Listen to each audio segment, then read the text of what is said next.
काल मुंब्रा पोलीस स्टेशनचे PSI भोसले यांच्या पथकाला माहिती मिळाली, मुंब्रा येथील जयेश वाईन शॉपजवळ काही इसम हे गांजा विक्री करण्यासाठी येणार आहेत। त्या अनुषंगाने त्यांनी सापळा रचला। जयेश वाईन शॉपजवळ एका हुंडाई कारमध्ये आरोपी रहमत खान, तमीज खान वय 33 वर्ष हा मिळून आला।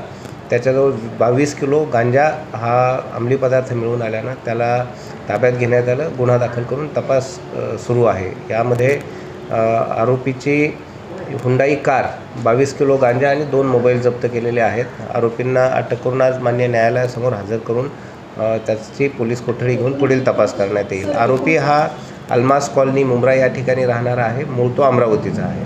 सर, एकूण किती मुद्देमाल पकडले गेले आहे आणि याचं काही मागचं काही बॅकग्राऊंड वगैरे काही आहे का, काही आरोप वगैरे? एकूण 22 किलो गांजा, तो विक्री करण्यासाठी वापरलेली कार आणि 2 मोबाईल जप्त केलेले आहेत। आरोपीचा क्रिमिनल रेकॉर्ड आम्ही चेक करत आहोत।